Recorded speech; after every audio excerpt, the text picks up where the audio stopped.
between Afghanistan, Pakistan, and China, Tajikistan is considered to be one of the most isolated places in the world.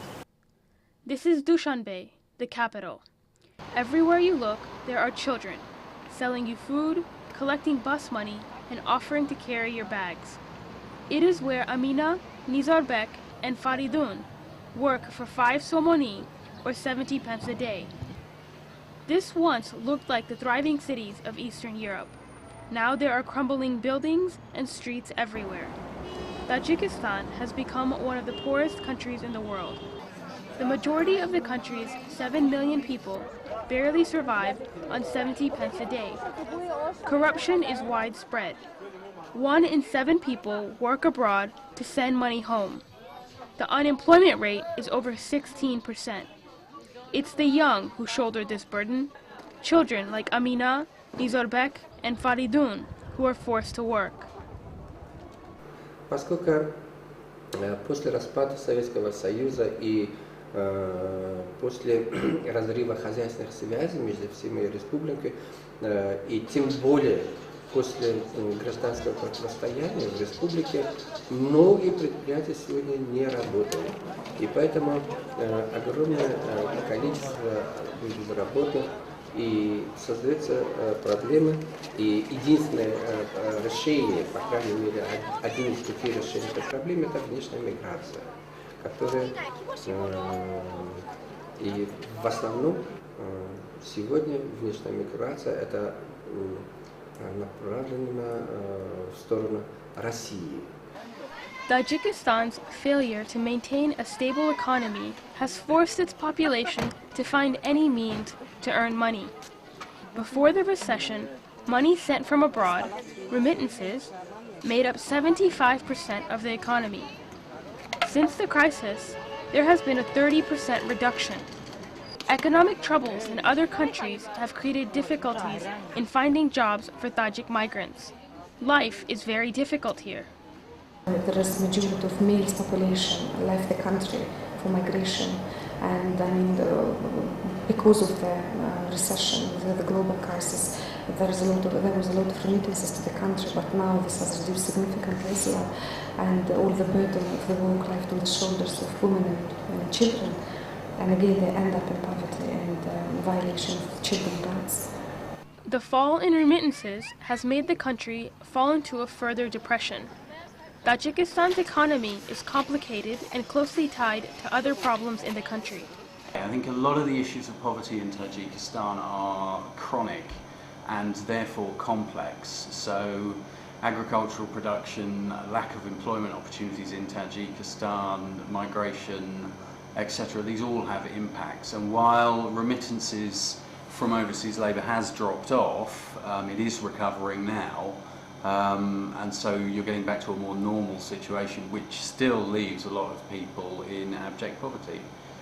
The drop in work abroad has caused many families to lose their main source of income.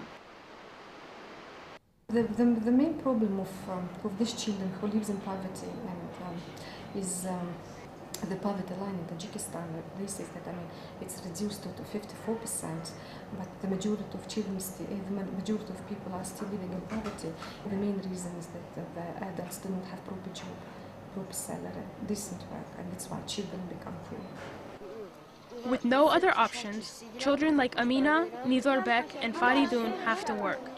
The legal age of work in Tajikistan is 16, but children as young as 5, like Faridun, struggle to earn 5 Somoni or 70 pence a day. These boys are ready to run at a moment's notice if the authorities come to arrest them for working. Children can be found in bazaars moving or selling goods, like Amina with her tea, washing cars or collecting money in share taxis. In the countryside, children are forced to work in the cotton fields or look after farm animals. درک رو چند تا میفروشی؟ 10 تا 50 درمی چند تا باید میشه؟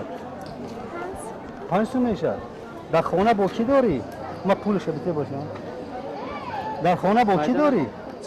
در مجیبه کس. در سومه یک سومه. ما 5 سومه میگیری در شما از بودش نوعی. 5 سومونی میکنی در یک روز.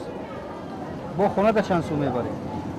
5 خودت نمیمونه ده سومر موجود هیچی نمیمونه تو ده چهار تا نمیتد پولوت خدا میگیرم نه ما راکش زیلیون سه ماه کنی کورس یکی از میام کار میکنیم برای مقطع سری باز مقطعی میخریم کتاب دفتر میخریم خونه دا یگم کسی نیست یوردم کنه خونه دا هست پادر و کساله و چند کساله خواهی خودم کار کایسا یه روز چند سو میوبی؟ یه روز خواهش هست 20 سن 30 سن کار میکنیم برای یگم چه با خونه رو میخریم سری باز مقطعی میخریم مقطع میخوام سه ماه کنی کورس یکی از کار میکنیم میرا سری باز مقطعی میکنیم مقطع میخریم Many children are in the same situations as Zeva and Akobir. Their parents are unable to earn enough money for the family to survive. Some parents do not earn enough in their jobs. Others are unable to work, like Akobir's parents. Many become depressed from their money troubles and are often bedridden from their illnesses or addictions to alcohol and drugs. These children are desperate to contribute. The problem is that their parents see nothing wrong with their children working.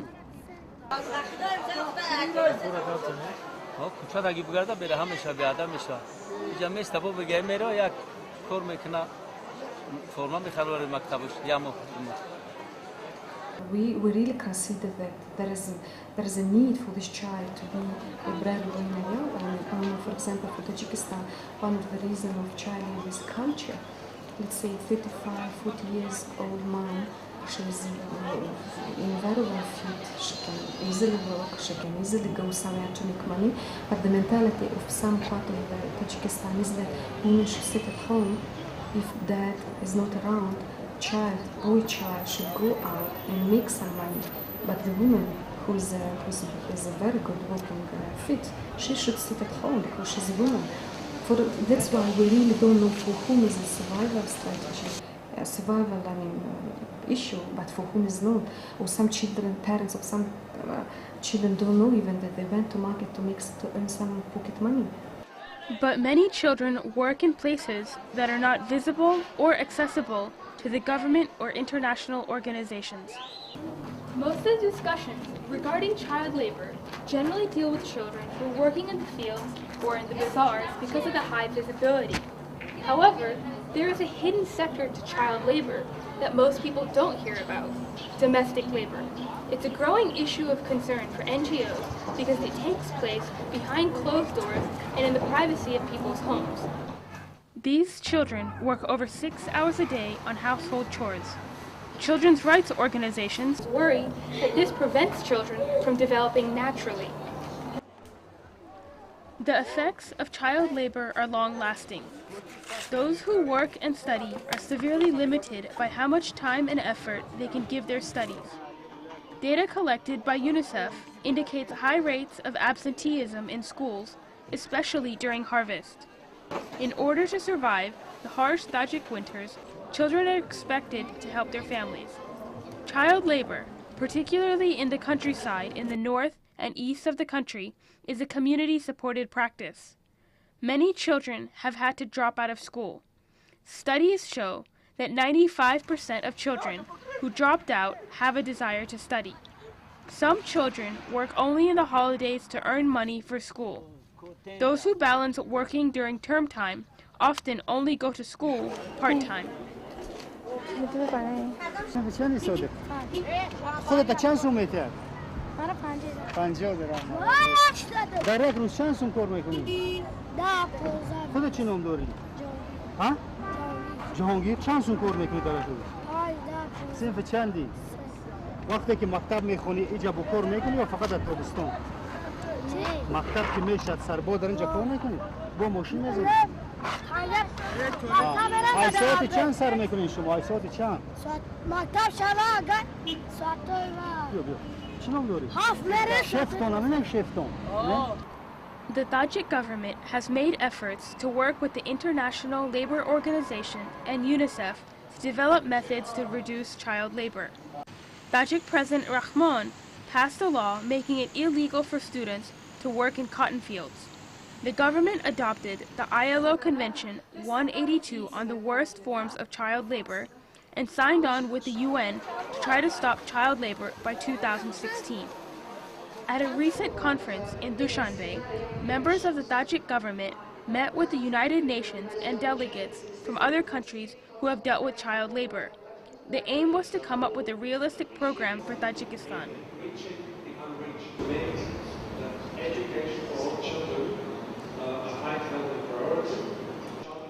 The conference suggested using successful projects from other countries and adapting them for Tajikistan. Because the issue is complex, it requires complex approaches to address it. There's definitely a need to support central government and also to support district and provincial government in developing systems for monitoring and also linked to monitoring child labour referral systems to deal with children that are particularly engaged in the worst forms of child labour. There's no point in withdrawing a child from labour if you've got nowhere to refer that child. I think there's a need to work with parents and communities in educating families basically to the dangers of child labour and linking that to the importance of education. If I want one child, for example, not to be involved in child labour, I have to provide them good education, then again provide him school utensils, books, and shoes and clothes and stuff like this, just for one child. Then work with his parents, then if it's possible provide some vocational training or other training course to his parents, then connect his parents to the microcredit or credit schemes where he can get some kind of money if he wants to make some kind of business, so that child should be in school and be child, and parents can be involved in labor and they should work. Child should be in school, but children and parents should work. A similar financial incentive model in Brazil reduced child labor by 66% in 4 years. By combining the microcredit incentives program with education for parents and communities about the dangers of child labor and making childhood education a priority, child labor can be reduced in Tajikistan. This idea has been piloted in a village in Tajikistan with the Ministry of Labor and Social Protection. It is expensive, but showed that there is a need for Tajiks to teach one another and work together to try to reduce child labor.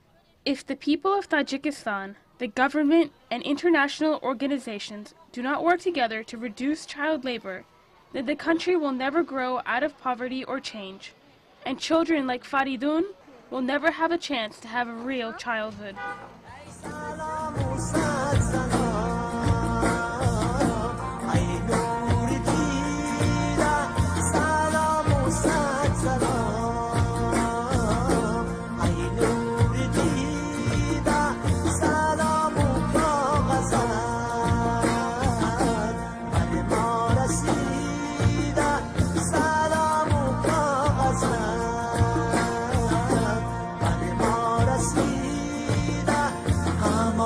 Say